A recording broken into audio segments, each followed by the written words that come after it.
बिहार भी जानती है, बिहार का जनता भी जानती है कि कांग्रेस अभी बिहार में अपने पैरों पे खड़ी है। गठबंधन में हम खुद ताकतवर बनना चाहते हैं ताकि गठबंधन भी ताकतवर बने। पिछले 30-35 साल से ये बात ज़रूर है कि कांग्रेस पार्टी कमज़ोर हुई है, लेकिन पिछले 1 साल में हम दोबारा अपने पैरों पे खड़े हैं और चलने लगे हैं। और सच्चाई ये है कि ये मुझे कहने की आवश्यकता नहीं है, ये बिहार में जन जन कह रहा है। तो हमें विश्वास है कि कांग्रेस पार्टी मजबूती से इस चुनाव में अपना योगदान करेगी और महागठबंधन को मजबूती देगी। नहीं, महागठबंधन को आप मजबूत करिए, आपको शुभकामनाएं हैं, लेकिन महागठबंधन में आपकी भूमिका क्या होगी? आपके भीतर खुद यह मंथन चल रहा है कि महागठबंधन की सबसे बड़ी घटक दल आरजेडी आपको डंप यार्ड समझती है। 70 सीटें पिछली बार दी गई, जिसमें ज़्यादातर 45 सीटें जो मेरे पास जानकारी है वो कभी भी महागठबंधन जीती ही नहीं।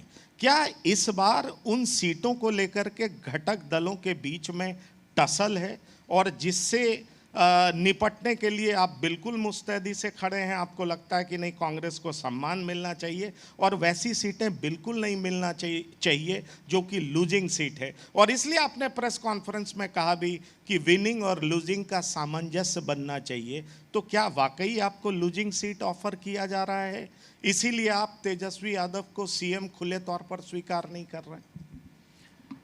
सबसे पहली बात, कोई भी गठबंधन हो, बिहार हो, कोई और प्रदेश हो, गठबंधन में बातचीत होती है और ख़ासकर सीट शेयरिंग को लेके काफ़ी गंभीरता से बातचीत होती है। इस बार मैं ये विश्वास के साथ कह सकता हूं कि इंडिया गठबंधन की सीट शेयरिंग की बातचीत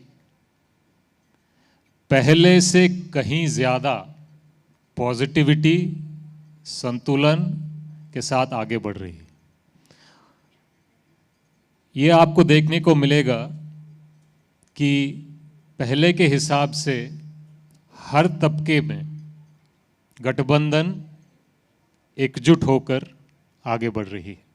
सीट शेयरिंग की मैंने जिक्र की, चाहे वो कैंपेन की बात हो, चाहे वो मैनिफेस्टो की बात हो, चाहे वो नीचे से लेके ऊपर तक कार्यकर्ताओं को जोड़ने की बात हो, हर तरीके से गठबंधन मेरे ख्याल से मिलजुल के बैठती है, चर्चा होती है, रणनीति बनती है और उस पर हम आगे बढ़ते हैं। तो इस बार मुझे विश्वास है कि हम बहुत अच्छा करेंगे और जनता को विश्वास दिलाते हैं कि हम उनके मुद्दों पे, उनके एजेंडे पे, उनके विकास के लिए, उनकी भलाई के लिए चुनाव भी लड़ेंगे, चुनाव जीतेंगे भी, और सरकार बनने के बाद बिहार और बिहार की जनता की बेहतरी के लिए काम करेंगे। कितनी सीटें? सबका इंटरेस्ट है, ये सब जानना चाहते हैं। कांग्रेस को कितनी सीटें मिल रही हैं और आपने कितनी मांगी है? जब सीटों का बंटवारा फाइनल हो जाएगा तो इसका जवाब आपको ज़रूर मिल जाएगा, बिहार को भी मिल जाएगा। जब तक बातचीत चल रही है इस पे मुझे कुछ ज़्यादा कहना नहीं चाहिए। नहीं, पर एक कॉन्ट्राडिक्शन जो दिखता है, आप कहते हैं न्यू एंट्रेंट को सबके कोटे से सीट मिलना चाहिए, दूसरी तरफ लेफ्ट है जो पिछली जो उसकी टैली थी उससे ज़्यादा सीटें लेफ्ट चाहती हैं। आप जो पिछला टैली था उसके बराबर सीट चाहते हैं। आप कहते हैं जो न्यू एंट्रेंट है, जैसे झारखंड मुक्ति मोर्चा है या और भी कई सारे दल हैं, अगर वो गठबंधन में आते हैं तो सबके कोटे से जाना चाहिए। तो 70 आपकी सीट थी, उसमें आपके कोटे से कुछ कम हो सकता है, पर लेफ्ट तो मानने को तैयार नहीं है। ऐसे में इनर कॉन्ट्राडिक्शन को कैसे दूर करेंगे आप? सीट में डिस्कशंस हर गठबंधन में होते हैं, इसको आप कॉन्ट्रडिक्शन समझते हैं तो वो आपका नज़रिया है। हमारा मानना है कि हर एक दल डिस्कशन में अपनी बात रखती है, आखिरी फैसला मिलजुल के लिया जाता है, वो फैसला लेंगे। जैसे मैंने कहा, काफ़ी राउंड की चर्चा हो गई हैं और इस पे अच्छी तरीके से हम आगे बढ़ रहे हैं, और इस बार समय रहते रहते संतुलन बनाते हुए, सबका ध्यान रखते हुए हम अपने गठबंधन में सीट शेयरिंग को ख़त्म करेंगे। 7 राउंड की बैठकें हो चुकी हैं, कोऑर्डिनेशन कमेटी से लेकर के और बाकी जो कमेटियां बनी हैं उनकी बैठकें यहाँ पे हो चुकी हैं। इसमें क्या अभी तक आपने कुछ डिमांड्स रखी हैं कि मुझे इतनी सीटें चाहिए? स्ट्राइक रेट भी क्या देखा जा रहा है? लेफ्ट ने पिछली बार 2020 में 29 सीटों पर चुनाव लड़े और उनका स्ट्राइक रेट क्या है? आप 70 सीटों पे चुनाव लड़े, 19 विधायक आपके हैं, तो आपका स्ट्राइक रेट क्या है? क्या स्ट्राइक रेट के आधार पर भी चीज़ें तय हो रही हैं? विनेबिलिटी और संतुलन, हर मामले में ये दो चीज़ें प्राथमिकता में रखी जा रही हैं। और अभी तक जितना हुआ है मेरे ख्याल से बहुत ही पॉजिटिव तरीके से सबके साथ बातचीत करके हम आगे बढ़ रहे हैं। और मुझे लगता है कि हमारे गठबंधन में सीट शेयरिंग ज़्यादा स्मूथ चल रही है सामने के बदौलत, क्योंकि सामने में हम देखते हैं कि हर दूसरे तीसरे दिन अलग अलग तरीके के बयान आते हैं, लेकिन हमें इससे मतलब नहीं है कि सामने वाले क्या कर रहे हैं, हमें इससे मतलब है कि बिहार के लिए हम क्या करने जा रहे हैं। और मैं आपको ये बताना चाहूँगा कि जब से मैं प्रभारी बना हूँ, हमारा प्रयास ये है कि बिहार की जनता के मुद्दों पर प्राथमिकता दें, उन मुद्दों पर जनता की आवाज़ बने, सड़क पे उतरें, सदन में बात करें, संसद में भी बात करें। और हम चाहते हैं कि चुनाव बिहार का जनता के मुद्दों पे लड़ा जाए। अगर सरकार है तो जनता के मुद्दों पे अपना रिपोर्ट कार्ड बताए, उन्होंने क्या किया, हमने क्या किया हम बताएंगे, हम क्या करेंगे हम बताएंगे, और जनता को फैसला लेना चाहिए। नहीं, जनता तो फैसला लेगी, वो तय बात है, पर ये बता दीजिए आपके पार्टी के भीतर कौन फैसला लेगा? आप कहते हैं जनता तय करेगी, सीएम कौन होगा। पूर्व प्रदेश अध्यक्ष कहते हैं सीट बंटवारे के बाद तय हो जाएगा।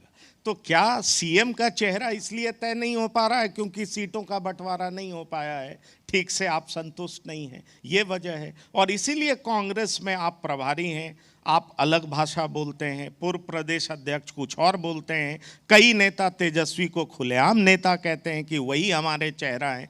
तो ये इनर कॉन्ट्राडिक्शन क्यों है? तब तक है जब तक सीटों का बंटवारा आपके संतुष्टि के हिसाब से नहीं हो पाया है। आप बार बार कॉन्ट्रडिक्शन की बात कर रहे हैं और मुझे जो कॉन्ट्रडिक्शन नहीं दिख रही है आपको दिख रही है। खैर, उसमें कोई दिक्कत नहीं है, लेकिन ये बात साफ है कि समय आते आते आपको हर प्रश्न का जवाब मिल जाएगा। एक प्रक्रिया होती है, एक समय होता है, मिलजुल के फैसले लिए जाते हैं, और जब भी गठबंधन फैसला लेगा आपको हर सवाल का जवाब हम बता देंगे। तेजस्वी यादव खुद कह रहे हैं, उन्होंने TV9 से ही बातचीत करते हुए कहा, मैं मुख्यमंत्री जब बनूंगा, महागठबंधन की सरकार आएगी और मैं मुख्यमंत्री बनूंगा। कई मंच से जब यात्रा चल रही थी, राहुल गांधी भी साथ में थे, उन्होंने कहा असली मुख्यमंत्री और नकली मुख्यमंत्री। जनता समझती है कि असली मुख्यमंत्री कौन है और नकली मुख्यमंत्री कौन है। तो तेजस्वी यादव खुद को घोषित कर रहे हैं, आपको परहेज क्यों है? जबकि तेजस्वी तो कह रहे हैं कि प्रधानमंत्री बनेंगे, राहुल को प्रधानमंत्री भी घोषित कर दिया, चुनाव हो रहा है बिहार में विधानसभा का। तो दोबारा मैं कह रहा हूं, मैंने इस सवाल का जवाब पहले भी दिया है, आज भी दिया है, दोबारा मैं कहता हूं, बिहार की चुनाव में बिहार के जनता के मुद्दों को हम आगे रखना चाहते हैं। हम जनता को ये बताना चाहते हैं कि जब वोट चोरी होती है तो जनता के मुद्दों पे सरकार काम नहीं करती। क्योंकि जब वोट चोरी कर कर कोई सरकार बनाता है, उसको पता है कि जनता नाराज होकर किसी और को वोट देगी, तब भी मैं उनकी वोट चोरी कर कर चुनाव चोरी कर लूँगा। इसीलिए वोट चोरी जब होती है और सरकार बनती है तो वो सरकार बेरोजगारी कम नहीं करती है, वो महंगाई कम नहीं करती है, वो क्राइम कम नहीं करती है, वो पेपर लीक कम नहीं करती है, वो किसान का दुख दर्द कम नहीं करती है, वो महिलाओं का सुरक्षा बढ़ाती नहीं है। तो हम जनता को ये समझाना चाहते हैं कि इंडिया गठबंधन मेरिट स्टूडेंट है। हम उनके काम कर कर, उनके लिए काम के वादे और योजना पे हम उनका विश्वास जीतना चाहते हैं। हम वोट चोरी कर कर नहीं जीतना चाहते हैं। ये बात जनता समझने लग गई है, और जनता ये बात समझ रही है कि जब वोट चोरी होता है तो हर एक समस्या, हर एक दुख दर्द का समाधान नहीं होता। और हम इस चुनाव के माध्यम से साबित करना चाहते हैं कि जनता के सामने दो विकल्प हैं। एक विकल्प इंडिया महागठबंधन है, जो मेरिट स्टूडेंट है, जो अपने मेहनत, अपने काम के आधार पर वोट ले रहा है। दूसरा पेपर लीक स्टूडेंट है, जो वोट चोरी कर कर सरकार चुराने की बात करता है, तो वो कभी उनका काम नहीं करेगा। नहीं, पर कर्नाटक आप जीते फिर भी आप वोट चोरी कहेंगे, बीजेपी मेजॉरिटी में नहीं आई तब भी आप कहते हैं वोट चोरी है। अब तो विपक्ष ये कह रहा है कि राहुल गांधी वाइस प्रेसिडेंट के ओथ सेरेमनी में नहीं पहुंचे, वो संविधान को नहीं मानते हैं। आपको लगता है उनका नहीं पहुंचना जायज था, संविधान सम्मत वोट था? चोरी हो रही है, ये हमने सबूत के साथ, प्रमाण के साथ, एक बार नहीं कई बार हमने ये बात रखी है। वोट चोरी के बावजूद हम सरकार बना रहे हैं, इसका मतलब ये है कि जनता का आशीर्वाद एक तरफा था। वोट चोरी हो रही है, ये महाराष्ट्र में हमने दिखाया सबूत के साथ, सवाल पूछे गए। कर्नाटका में हमने दिखाया, यहां भी हम बता रहे हैं कि वोट चोरी हो रहा है, अलग अलग प्रदेशों में हो रहा है। वोट चोरी की प्रक्रिया कैसे शुरू हुई है, कब शुरू हुई है, ये मैं आपके माध्यम से बताना चाहूंगा। प्रधानमंत्री नरेंद्र मोदी और अमित शाह ने वोट चोरी का प्रक्रिया चुनाव आयोग और चुनाव आयोग के कमिश्नरों का चयन के प्रक्रिया से शुरू किया। क्योंकि अगर आप मैच फिक्सिंग करना चाहते हैं, आप मैच फिक्सिंग करना चाहते हैं, तो सबसे आसान तरीका है कि तो पहले आप अंपायर को सेट करो। तो मोदी जी ने क्या किया, चुनाव कमिश्नर, चुनाव आयोग के कमिश्नर के चयन के प्रक्रिया को सेट किया। मैच को फिक्स करने का काम, चुनाव को चोरी करने का काम वहां से शुरू हुआ। पहले चुनाव आयोग के चीफ इलेक्शन कमिश्नर और इलेक्शन कमिश्नर के चयन प्रधानमंत्री, चीफ जस्टिस ऑफ इंडिया और विपक्ष के दल के नेता चुनते थे। आपने चीफ जस्टिस को निकाला, बाहर किया प्रक्रिया से, अमित शाह को बिठाया। तो दो लोग जो बोलते हैं, फैसला वही होता है। और उस प्रक्रिया के माध्यम से आपने अंपायर को फिक्स करने का काम किया है, और उसका नतीजा हम सब के सामने सबूत के साथ हम बता रहे हैं। तो पहले अंपायर को सेट किया, फिर नियम कानून में यह बदलाव लेके आए कि अंपायर मैच फिक्सिंग करते हुए पकड़ा भी जाता है, गलती करते हुए पकड़ा भी जाता है, तो उस पर कार्रवाई नहीं हो सकती। ये कहां का नियम कानून है? नहीं, वो नहीं, एक मिनट पहले खत्म जी, करने दीजिए, जी। क्योंकि ये समझना जरूरी है। तो अंपायर को तो सेट किया ही किया, अंपायर चोरी करते पकड़ा जाएगा, तो नियम कानून बदल के ये कह दिया है कि अंपायर पे कार्रवाई नहीं हो सकती। तो अभी जो अंपायर कर रहा है, वो आपके सामने हमने बताया, महाराष्ट्र में ये हमने बताया कि इलेक्टोरल रोल वोटर लिस्ट में धांधली हुई है। फिर हमने कहा कि 5 बजे के बाद वोटिंग परसेंटेज अचानक बढ़ जाती है। लिखित में हमने इलेक्शन कमिश्नर ये फिक्स्ड अंपायर जो है उनको दिया। हमने बोला कि सीसीटीवी फुटेज आप पब्लिक को दिखाओ, हमारी बात मत माने, आपकी बात मत माने, जनता सीसीटीवी फुटेज देख के जनता फैसला करे। जो सेट अंपायर है, मैच फिक्स्ड अंपायर जो है, उसने क्या किया, सीसीटीवी फुटेज ना जनता को दिखाया, ना आपको दिखाया, ना हमें दिखाया। उसने सीसीटीवी फुटेज नष्ट कर दिया। तो ये जो प्रक्रिया है, ये हर तरीके से, अब मैं काउंटिंग डे पे आता हूं। चुनाव के दिन पे जो धांधली होती है, चुनाव से पहले जो धांधली होती है, फिक्सिंग होती है, मैंने बात किया। जिस दिन वोट की काउंटिंग होती है, वहां भी मैच फिक्सिंग करते हैं। एक उदाहरण आपके सामने रखता हूं। मोदी जी वाराणसी से एमपी का चुनाव लड़े थे। 7-8 राउंड तक कांग्रेस की उम्मीदवार लीड कर रहा था। उसके बाद अचानक लाइव अपडेट वेबसाइट पे होने बंद हो गए। बाकी सीटों पे हो रहे हैं, लेकिन बनारस में बंद हो गए, और घोषणा हो गई कि मोदी जी लास्ट में जीत गए। मतलब अंपायर को सेट किया, अंपायर पकड़ा जाता है तो उस पर कार्रवाई नहीं हो सकती। वोटर लिस्ट को कैप्चर किया, चुनाव के दिन आप धांधली करते हो, काउंटिंग के दिन आप धांधली करते हो। Fair enough.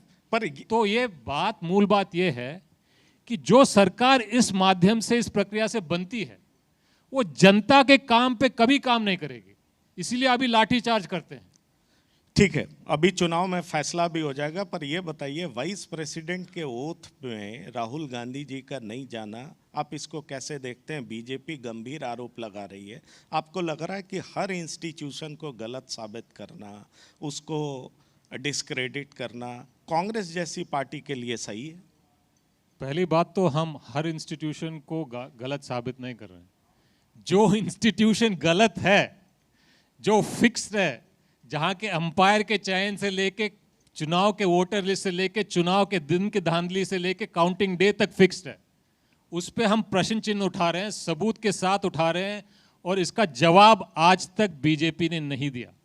आज देश के सामने सबसे बड़ा और गंभीर आरोप या मुद्दा वोट चोरी का है, क्योंकि जब वोट चोरी होती है, सरकार चोरी होती है, तो संविधान खतरे में होता है, लोकतंत्र खतरे में होता है, जनता के भविष्य खतरे में होती है, उनके बच्चों के भविष्य खतरे में होती है। ये खतरा झारखंड में क्यों नहीं आया? इससे अभी गंभीर, अलाउद्दीन साहब, आप गए थे झारखंड, जिस दिन चुनाव परिणाम आया था आप वहां मौजूद थे।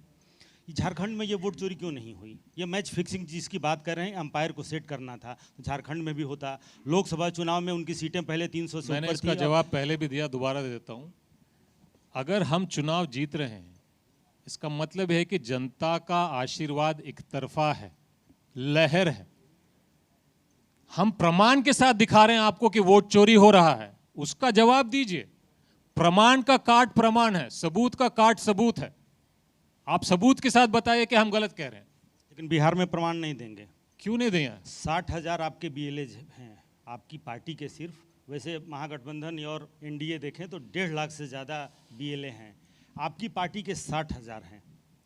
लिखित रूप में आपने यात्रा की, मंचों से आपने कहा वोट चोरी हो रही है, वोट चोरी हो रही है। प्रमाण के रूप में किसके घर में चोरी हुई? 90,000 का आंकड़ा सिर्फ आपने कह दिया। लिखित में आपने चुनाव आयोग को जो तय फॉर्मेट था उसमें आपने बताया कि ये प्रमाण है, ये 90,000 लोग हैं जिनकी वोट चोरी हो गई है।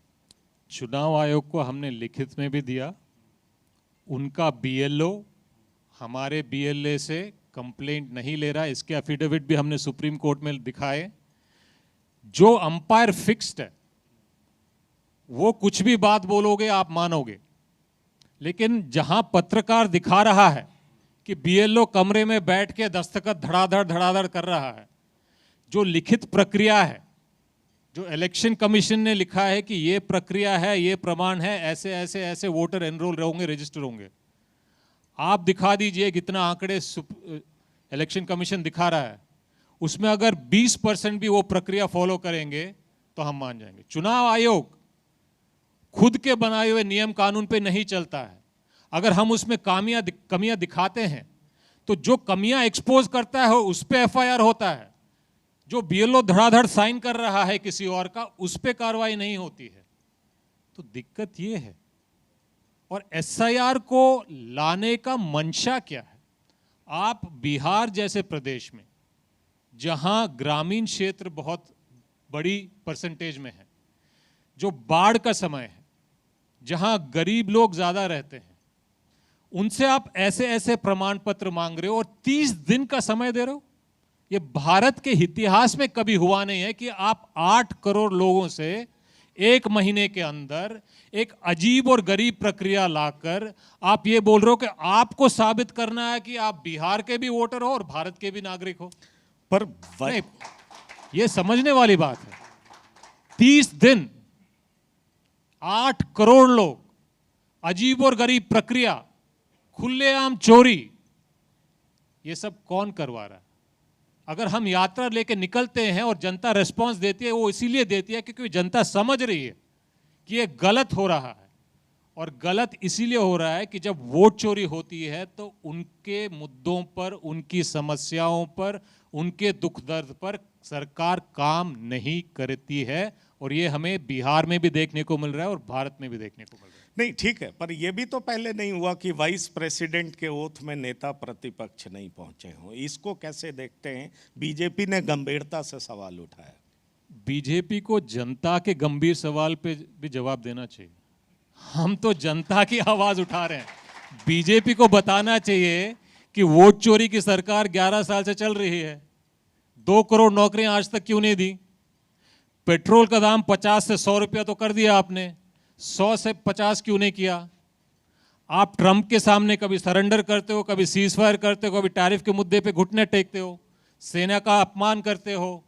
ये भी तो गंभीर मसले हैं, इस पे भी तो बीजेपी को जवाब देना चाहिए। हम ये कह रहे हैं, चाहे वो बेरोजगारी हो, चाहे वो महंगाई हो, चाहे वो बिहार का बढ़ता हुआ क्राइम हो, चाहे वो पेपर लीक का मामला हो, चाहे वो सेना का अपमान करके सीज फायर का मामला हो, ट्रंप के सामने सरेंडर का मामला हो, बीजेपी धड़ल्ले से करती है क्योंकि उनको पता है कि जनता नाराज होकर वोट नहीं भी देगी तो वोट चोरी कर कर वो सरकार करेंगे। ये इस देश के सामने आज के डेट पे सबसे बड़ा, सबसे गंभीर और बुनियादी सवाल है। ठीक है, एक बुनियादी सवाल और है जो मैं पूछना चाहूँगा कि रामभद्राचार्य जी कहते हैं आरक्षण का आधार गरीबी होना चाहिए, आर्थिक होना चाहिए। आप इस बात से किस हद तक सहमत हैं? क्योंकि बहुत सारे ऐसे लोग अपर कास्ट में भी हैं जिनको आरक्षण नहीं मिलता है ऊंची जाति में पैदा होने को लेकर के, और रामभद्राचार्य जी ने खुल करके बोला और सियासी पार्टियों पे आरोप लगाया कि वो सिर्फ सियासत करते हैं। और दूसरा सवाल उन्होंने ये भी खड़ा कर दिया कि संविधान निर्माता अंबेडकर नहीं थे। इसको कैसे देखते हैं जी? इस देश का संविधान इस देश की इतिहास, इस देश की परंपरा, इस देश की संस्कृति को निचोड़कर बनाया गया है। और उस कॉन्स्टिट्यूएंट असेंबली के मुख्य व्यक्ति अंबेडकर जी थे। और अगर हम मानते हैं कि ये देश की संविधान में इस देश की परंपरा, इतिहास और संस्कृति भरी हुई है, तो हर एक भारतीय का धर्म है कि ये इस संविधान की रक्षा करे। और इस संविधान की रक्षा करने के लिए हम सब लगे हुए हैं। और वोट चोरी जब तक खत्म नहीं होगी, देश का संविधान खतरे में रहेगा। और देश के संविधान ने जो हर जन जन को ताकत दिया है, वो ताकत उनसे छीनी जाएगी। और इसके लिए जनता जग गई है और बीजेपी और चुनाव आयोग को समझ जाना चाहिए कि जनता को एक हद से ज़्यादा नाराज़ करोगे तो जनता आपको गद्दी पे बिठा सकती है, तो गद्दी से उतार भी सकती है। सवाल ये था कि आरक्षण का आधार क्या होना चाहिए? क्या जातीय आधार होना चाहिए या आर्थिक आधार होना चाहिए? आरक्षण का आधार पारंपरिक जो गलतियां हो रही हैं, जो भेदभाव हो रहा है, वो होना चाहिए। और आप भी जानते हैं, हम भी जानते हैं कि इस देश में अलग अलग तरीके के भेदभाव होते हैं। और उस भेदभाव को कम कर कर सबको बराबरी पे लाने का काम संवैधानिक तौर पर सबसे बातचीत कर कर आरक्षण लागू किया है। तो इस पे किसी एक व्यक्ति की कोई टिप्पणी है तो उनका निजी राय है। अब आप अगर सहमत नहीं हैं, या मोदी जी सहमत नहीं है, या अमित शाह सहमत नहीं है, तो वो बोले कि हम आरक्षण को देने में हम सहमति नहीं है। वो कहते कुछ हैं लेकिन आरक्षण को खराब करने में लगे हुए हैं। लेकिन बोलते क्यों नहीं? बोल के क्यों नहीं करते? हम तो बोल रहे हैं कि संविधान का दिया हुआ अधिकार है और हम उसको लागू करेंगे। मोदी जी कहते हैं लागू करेंगे, करते कुछ और हैं। चलिए, फेयर एनफ। पर एक बात श्री अल्लावरू जी की बात से बहुत साफ समझ में आ रही है कि जनता की अदालत में कांग्रेस सबसे बड़ा मुद्दा बनाने जा रही है वोट चोरी का। और इसलिए बार बार सवाल कुछ भी हो, अल्लावरू जी वोट चोरी पर जरूर पहुंचते हैं और जनता के इंटरेस्ट से इसको जोड़ते हैं। बहरहाल चुनाव नज़दीक है, चुनाव में जो भी होगा फैसला सबको पता चल जाएगा। बट श्री कृष्ण अल्लावरू जी, आप हमारे साथ आए TV9 के प्लेटफॉर्म पर, आपका बहुत बहुत धन्यवाद और शुक्रिया। बहुत बहुत धन्यवाद पंकज जी, बहुत बहुत धन्यवाद।